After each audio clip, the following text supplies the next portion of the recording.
Assalamualaikum warahmatullahi wabarakatuh. Perkenalkan, nama saya Nadira Andini, NPM 21120004, kelas SIP 2101. Dengan beradanya saya di video ini, saya ingin mempresentasikan seluruh materi dari mata kuliah saya, Arsitektur dan Organisasi Komputer. Yang ada judul-judul materi di sini yang akan kita pelajari satu persatu. Yang pertama yaitu pengertian arsitektur dan organisasi komputer.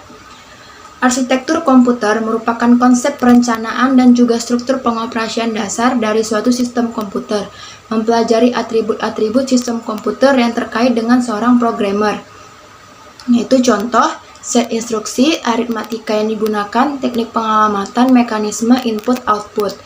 Organisasi komputer adalah membahas bagaimana semua fungsi-fungsi komputer tersebut dapat diimplementasikan. Organisasi komputer mempelajari bagian yang terkait dengan unit-unit operasional komputer dan hubungan antara komponen sistem komputer, contoh sinyal kontrol, antarmuka, teknologi memori. Klasifikasi arsitektur komputer. Berikut ciri-ciri dari von Neumann antara lain memiliki hardware dasar yaitu CPU, memori, dan input-output sistem. Komputer merupakan start program, bisa menjalankan instruksi secara berurutan, memiliki jalur bus yang letaknya di antara memori dan CPU.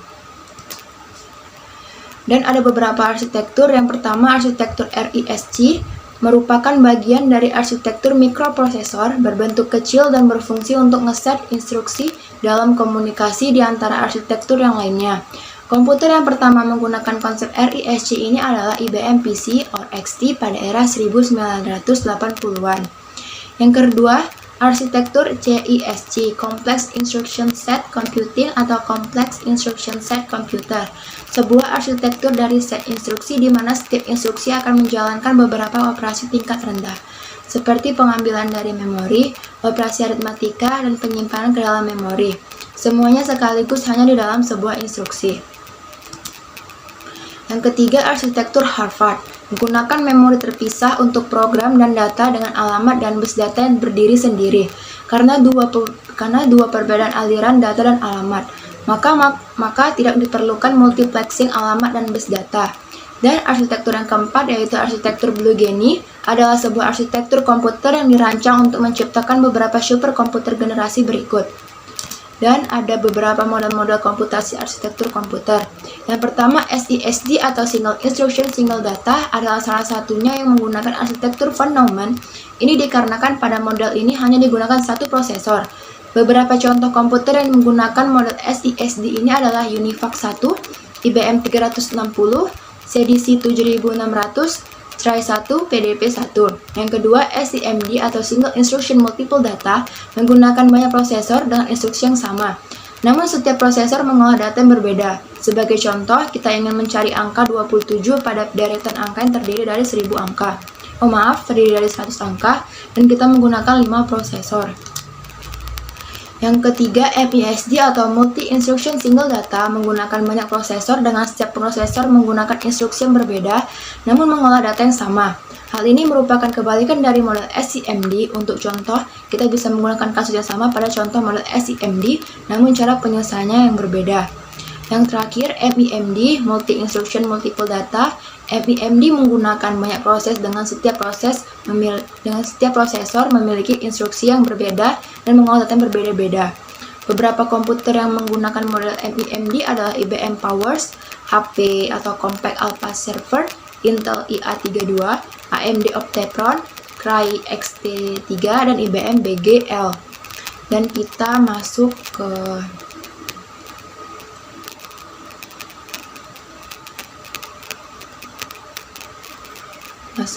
dan kita kembali ke menu. Yang kedua, komputer dan evolusi kinerja komputer. Komputer dan evolusi kinerja komputer. Komputer adalah sebuah mesin hitung elektronik yang secara cepat menerima informasi masukan digital dan mengolah informasi menurut seperangkat instruksi yang tersimpan dalam komputer dan menghasilkan keluar informasi yang dihasilkan setelah diolah. Dalam bentuk yang paling sederhana, komputer terdiri dari 5 bagian utama yang mempunyai fungsi sendiri-sendiri. Unit-unit tersebut adalah masukan, memori, aritmatika dan logika, keluaran, dan kontrol. Dan komputer generasi pertama, ENIAC atau Electronic Numerical Integrator and Calculator, merupakan generasi pertama komputer digital elektronik yang digunakan untuk kebutuhan umum. ENIAC dirancang pada tahun 1942 dan mulai dibuat pada tahun 1943 oleh Dr. John W. Mauchly and John Presper Eckert di Moore School of Electrical Engineering, dan baru selesai pada tahun 1946. Mesin von Neumann ini dikembangkan oleh seorang ahli matematika yaitu John von Neumann, yang juga merupakan konsultan proyek ENIAC.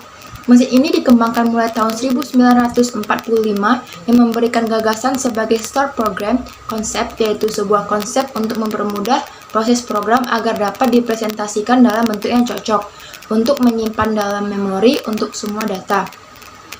Dan gagasan ini juga hampir pada waktu yang bersamaan dengan Turing. Dan komputer generasi kedua, pada tahun 1956, transistor mulai digunakan di dalam komputer. Penemuan lain yang berupa pengembangan memori inti magnetik membantu pengembangan komputer generasi kedua yang lebih kecil, lebih cepat, lebih dapat diandalkan, dan lebih hemat energi dibanding para pendahulunya. IBM membuat sebuah komputer bernama Strap, dan Prairie Ran membuat komputer bernama Large. Komputer generasi kedua menggantikan bahasa mesin dengan bahasa assembly. Dan komputer generasi ketiga, pada tahun 1958, Jack Kilby, seorang insinyur di Texas Instruments, mengembangkan sirkuit terintegrasi atau integrated circuit. Para ilmuwan kemudian berhasil memasukkan lebih banyak komponen ke dalam suatu tunggal yang disebut semikonduktor. Hasilnya, komputer menjadi semakin kecil karena komponen-komponen dapat dipadatkan dalam chip. Kemajuan komputer generasi ketiga lainnya adalah penggunaan sistem operasi atau operating system yang memungkinkan mesin untuk menjalankan berbagai program yang berbeda secara serentak dengan sebuah program utama yang memonitor dan mengkoordinasi memori komputer. Dan kita masuk ke komputer generasi keempat. Komputer-komputer generasi keempat diantaranya adalah IBM 370, Apple I dan Apple II, PDP-11, VisiCalc, dan Altair yang menggunakan prosesor Intel 8080 dengan sistem operasi CP/M atau Control Program for Microprocessor dengan bahasa pemrograman Microsoft Basic atau Beginner's All-Purpose Symbolic Instruction Code. Sebagai catatan bahwa pada komputer-komputer generasi keempat ini tidak satu pun yang PC compatible atau Macintosh compatible, sehingga pada generasi ini belum ditentukan standar sebuah komputer termasuk personal computer atau PC. Komputer generasi kelima, contoh imajinatif komputer generasi kelima adalah komputer fiksi HAL 9000 dari novel karya Arthur C. Clarke berjudul 2001, Space Odyssey.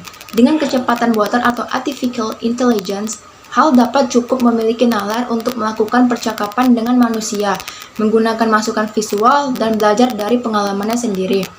Teknologi superkonduktor yang memungkinkan aliran elektrik tanpa ada hambatan apapun yang nantinya dapat mempercepat kecepatan informasi. Jepang adalah negara yang terkenal dalam sosialisasi jargon dan proyek komputer generasi kelima. Lembaga ICOT atau Institute for New Computer Technology dibentuk untuk merealisasikan proyek komputer generasi kelima. Keberhasilan proyek komputer generasi kelima ini akan membawa perubahan baru paradigma komputerisasi di dunia. Dan kita kembali ke menu. Dan kita masuk ke materi yang ketiga, yaitu Central Processing Unit. Central Processing Unit. Pengertian CPU atau Central Processing Unit merupakan perangkat keras komputer dengan tugas untuk menerima dan menyelesaikan perintah dan data yang diterima dari perangkat lunak. Komponen CPU. Dalam suatu CPU terdapat chip yang ditanamkan di dalamnya. Chip tersebut berfungsi dalam proses kalkulasi komputer. Pengembangan teknologi saat ini membuat kualitas CPU terus meningkat. Proses yang tertanam di dalam CPU bahkan dapat mencapai 8 prosesor atau octa-core agar dapat dijalankan sebagaimana mestinya. Sebuah CPU memiliki komponen-komponen dalamnya. Berikut beberapa komponen tersebut, diantaranya adalah unit control. Komponen ini merupakan bagian dari prosesor yang bertugas untuk mengatur jalannya program. Unit control menjadi salah satu komponen yang terdapat pada semua CPU. Tugas dari unit control adalah untuk mengambil instruksi dari memori utama serta menentukan jenis instruksi yang ada. Pengolahan data yang disimpan atau dilakukan unit control kemudian dibawa unit kendali ke memori utama untuk disimpan. Dan yaitu yang kedua, register. Register adalah alat penyimpan yang memiliki ukuran kecil namun kecepatan aksesnya cukup tinggi. Fungsi dari register adalah untuk menyimpan data atau instruksi yang sedang diproses. Memori ini memiliki sifat sementara sehingga hanya menyimpan data yang sedang diolah atau data yang akan digunakan untuk proses selanjutnya. Dan ada Arithmetic Logic Unit atau ALU, merupakan bagian dari CPU yang bertugas untuk melakukan operasi aritmatika dan operasi logika yang dilakukan sesuai dengan instruksi. ALU terdiri dari dua bagian, yaitu unit aritmatika dan unit logika yang memiliki spesifikasi tugas sendiri. ALU memiliki tugas utama untuk melaksanakan semua perhitungan aritmatika yang disesuaikan dengan instruksi dari program. Operasi aritmatika yang dilakukan dengan adder atau sirkuit elektronik. Dan fungsi CPU adalah untuk melakukan operasi logika dan aritmatika untuk data yang diambil dari memori untuk dapat melakukan pemrosesan data. Instruksi diberi alamat memori yang unik saat disimpan pada RAM. CPU melakukan pemrosesan dengan mengakses data pada RAM dengan alamat data yang telah dipilih. Dan kita keluar ke menu dan kita masuk ke materi keempat, yaitu memori. Memori adalah bagian dari komputer tempat program dan data-data disimpan. Beberapa pakar komputer, terutama dari Inggris, menggunakan istilah store atau storage untuk memori. Meskipun kata storage sering digunakan untuk menunjukkan penyimpanan disket. Tanpa sebuah memori sebagai tempat untuk mendapatkan informasi guna dibaca dan ditulis oleh prosesor, maka tidak akan ada komputer-komputer digital dengan sistem penyimpanan program. Dan ada beberapa perbedaan memori internal dan memori eksternal, yaitu seperti contoh di gambar ini, memori internal dan perbedaan dengan memori eksternal. Kita lihat di contoh gambar ini. Dan lanjut ke pengertian RAM dan ROM. Satu, RAM atau Random Access Memory adalah dimungkinkannya pembacaan dan penulisan data ke memori secara cepat dan mudah. Aspek lain adalah RAM bersifat volatile sehingga RAM hanya menyimpan data yang sementara. Dan ROM atau Read Only Memory adalah data yang tidak bisa diubah, menimbulkan keuntungan dan juga kerugian. Keuntungannya untuk data permanen dan sering digunakan pada sistem operasi maupun sistem perangkat keras akan aman diletakkan dalam ROM. Dan kita kembali ke menu. Masuk ke materi kelima, yaitu set instruksi. Set instruksi adalah sekumpulan lengkap instruksi yang dapat dimengerti oleh sebuah CPU dengan sebuah kamus terisi daftar perintah apa saja yang dapat dilakukan oleh sebuah prosesor dan biasanya terikat dengan sebuah keluarga arsitektur prosesor tertentu. Dan ada beberapa elemen-elemen instruksi terdiri dari operation code atau opcode, yang kedua source operand reference, ketiga result operand reference, dan keempat next instruction reference. Karakteristik instruksi mesin. Karakteristik instruksi mesin adalah ciri-ciri khusus atau sifat khas yang dimiliki oleh instruksi-instruksi atau kode operasi dalam pemrograman komputer dan elemen-elemen instruksi mesin. Gambar langkah-langkah yang terdapat dalam eksekusi instruksi dan bentuk elemen-elemen instruksi mesin adalah sebagai berikut.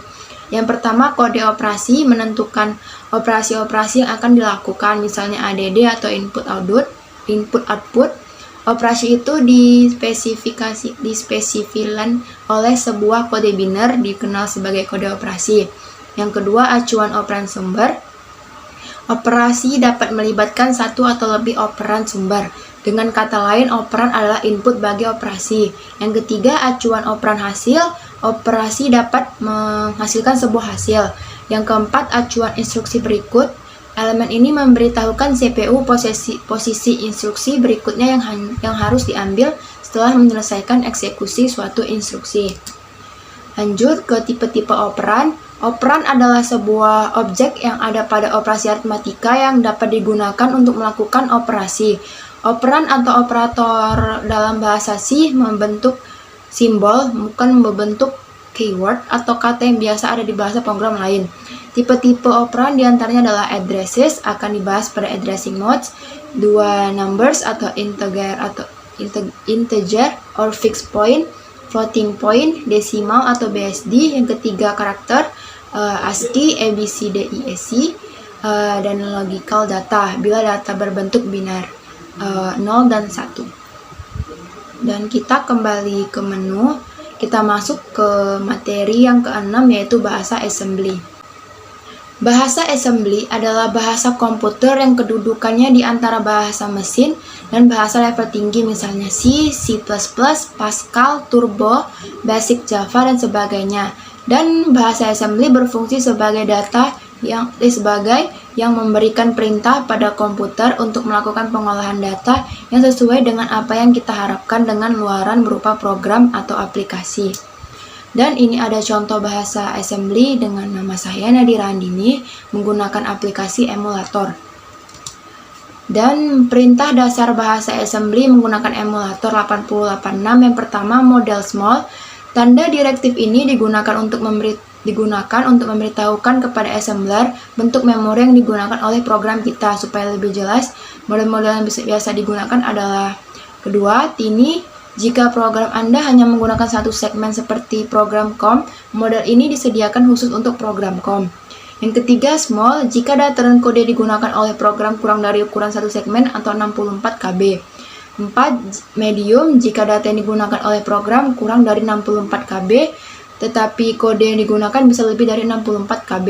Dan yang kelima, compact. Jika data yang digunakan bisa lebih besar dari 64 KB, tetapi kodenya kurang dari 64 KB.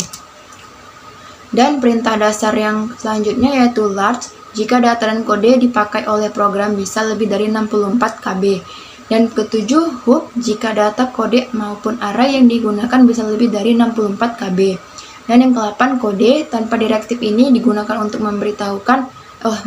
tanda direktif ini digunakan untuk memberitahukan kepada assembler bahwa kita akan mulai menggunakan kode segmennya di sini. Kode segmen ini digunakan untuk menyimpan program yang nantinya akan dijalankan. Dan kita keluar ke menu lagi dan kita masuk ke materi ketujuh, yaitu modul input-output. Pengertian modul input-output merupakan peralatan antarmuka interface bagi sistem bus atau switch sentral dan mengontrol satu atau lebih perangkat periferal. Yang pertama, unit input adalah masukan atau unit luar yang digunakan untuk memasukkan data dari luar ke dalam mikroprosesor ini, contohnya data yang berasal dari keyboard atau mouse. Dan unit output atau keluaran biasanya digunakan untuk menampilkan data atau dengan kata lain, untuk menangkap data yang dikirimkan oleh mikroprosesor. Manajemen perangkat input-output. Manajemen perangkat input-output mempunyai beragam fungsi dan fungsi antara lain adalah sebagai berikut, yaitu 1. Mengirimkan perintah perangkat input-output untuk menyediakan layanan akses. 2. Menangani interupsi perangkat input-output. Yang ketiga, menangani kesalahan pada perangkat input-output. Yang keempat, menyediakan interface ke pemakai. Perangkat input dan output. Yang pertama, keyboard menginput karakter. Yang kedua, mouse, touchscreen, grab table, tablet, input gerakan yang diolah menjadi perintah. Yang ketiga, CD-ROM, input data dengan media CD.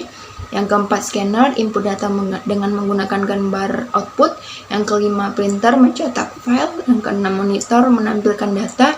Yang ketujuh, speaker, output suara. Dan kita masuk ke fungsi modul input-output. Yang pertama, data buffering. Tujuan utama buffering adalah mendapatkan penyesuaian data sehubungan perbedaan laju transfer data dari perangkat periferal dengan kecepatan pengolahan pada CPU.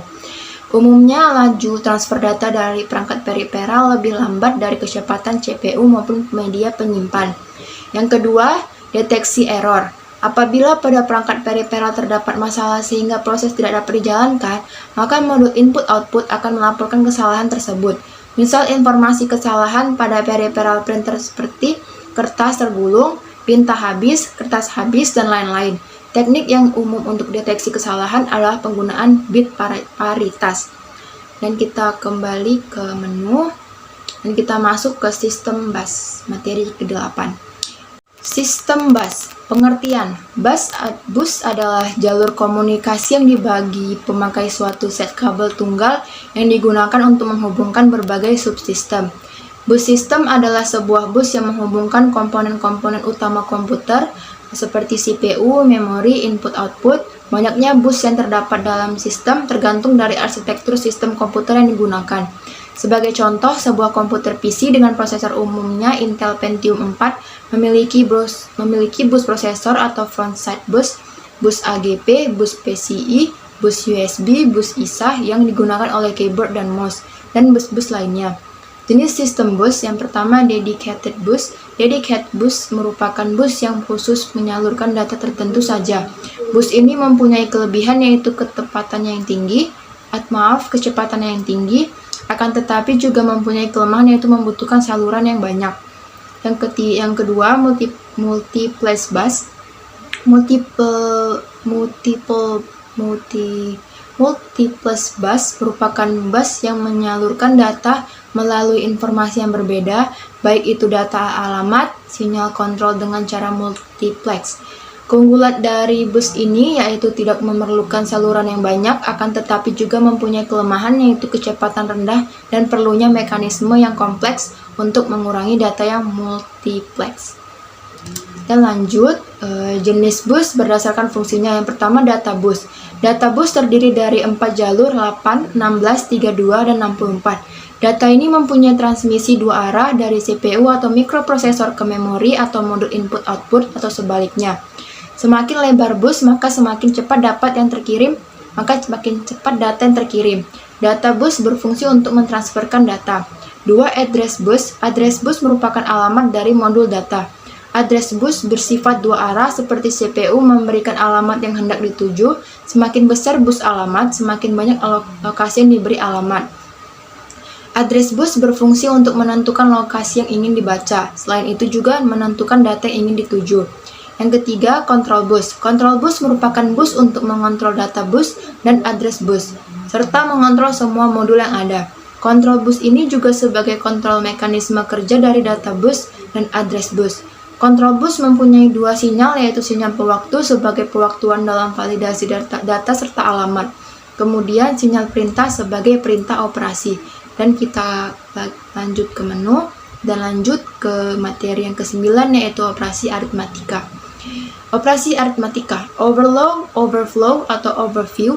Jika penjumlahan dua bilangan n digit menghasilkan n tambah 1 digit, maka disebut dengan overflow.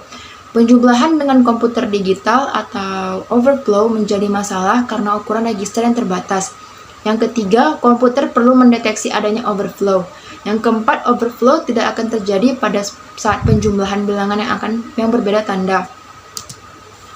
Dan floating point. Floating point atau bilangan titik mengambang adalah sebuah format bilangan yang dapat digunakan untuk mempresentasikan sebuah nilai yang sangat besar atau sangat kecil.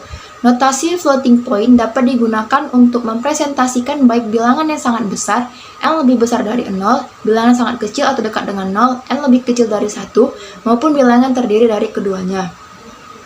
Dan kita lanjut ke materi ke-10, sistem operasi. Sistem operasi adalah perangkat lunak sistem yang bertugas untuk melakukan kontrol dan manajemen perangkat keras serta operasi dasar sistem, termasuk menjalankan perangkat lunak, aplikasi seperti program-program pengolah kata, penjelajah web, dan lain-lain. Macam-macam sistem operasi pada komputer yaitu DOS, Windows, Linux, Mac OS, dan pada handphone atau smartphone yaitu Java, Symbian, BlackBerry, Android, dan iOS. Dan ada DOS. Sistem operasi DOS adalah DOS atau Disk Operating System, merupakan salah satu software yang termasuk dalam golongan sistem operasi. Disk Operating System dipakai pada media penyimpan disk, baik disket maupun hard disk. Dan ada beberapa produk-produk DOS sampai saat ini yang ada pada di atas. Dan ada bagaimana cara menghitung kecepatan prosesor. Yang pertama, dapatkan spesifikasi prosesor termasuk FSB dan pengganda. Kecepatan bus atau FSB terdapat sebagai 800 MHz dan radio bus atau inti multiplier adalah 11. Dan yang langkah kedua, hitung FSB untuk CPU Intel dengan rumus FSB sama dengan FSB nominal dibagi 4. FSB nominal diberikan dalam spesifikasi pabrikan. Dalam contoh kami, FSB sama dengan 800 MHz per 4 sama dengan 200 MHz. Dan langkah ketiga, hitung kecepatan CPU menggunakan rumus berikut. Kecepatan CPU sama dengan FSB dikali multiplier. Dalam contoh, kecepatan CPU sama dengan 200 MHz dikali 11 sama dengan 2200 MHz sama dengan 22,2 GHz. Dan kita kembali ke menu. Dan kita masuk ke materi ke-11 yang terakhir, yaitu penjadwalan proses. Penjadwalan proses CPU didasarkan pada SO yang menggunakan prinsip multiprogramming. Dengan cara mengalihkan kerja CPU untuk beberapa proses, maka CPU akan semakin produktif. Yang ke dispatcher adalah suatu modul yang akan memberikan kontrol pada CPU terhadap penyeleksian proses yang dilakukan selama short term scheduling. Ada beberapa fungsi yang terkandung di dalam dispatcher. Yang pertama, switching konteks, kedua, switching ke user mode, yang ketiga, melompat ke lokasi tertentu pada user program untuk memulai program. Dan ada beberapa algoritma penjadwalan seperti yang ada di atas ini: first come first served scheduling, shortest job first scheduler, priority scheduling, round robin scheduling, dan lain-lain. Dan yang pertama, first come first served scheduling. Proses yang pertama kali meminta jatah waktu untuk menggunakan CPU akan dilayani terlebih dahulu. AWT dari algoritma ini cukup besar, misalnya ada 3 proses, PI1, PI2, dan PI3 yang meminta layanan CPU sebagai berikut yang ada di gambar. Dan ada Gantt chart-nya seperti di gambar ini. Seperti kita masuk ke shortest job first scheduler atau SJF. Proses yang memiliki CPU burst paling kecil akan dilayani terlebih dahulu, seperti contoh ini. Nah, lanjut ke algoritma SJF atau suatu kasus khusus dari priority scheduling. Tiap proses dilengkapi dengan prioritas. CPU dialokasikan untuk proses yang memiliki prioritas paling tinggi. Jika beberapa proses memiliki prioritas yang sama, maka akan digunakan algoritma FCPS seperti yang ada di gambar ini. Dan konsep dasar dari algoritma ini adalah menggunakan time sharing. Pada dasarnya algoritma ini sama dengan FCPS dengan hanya saja bersifat preemptif. Digunakan quantum time untuk membatasi waktu proses. Jika suatu proses memiliki CPU burst lebih kecil dibanding dengan quantum time, maka proses tersebut akan melepaskan CPU jika telah selesai bekerja, sehingga CPU dapat segera digunakan oleh proses selanjutnya. Penjadwalan preemptif dan tanpa prioritas, semua proses dianggap penting dan diberi sejumlah waktu per proses yang disebut kuanta atau quantum, atau time slice di mana proses itu berjalan. Dan ada beberapa ketentuan algoritma RR seperti yang ada di gambar ini. Dan ada juga contohnya. Oke, sekian presentasi materi dari saya. Jika ada salah-salah kata, saya mohon minta maaf. Terima kasih. Wassalamualaikum warahmatullahi wabarakatuh.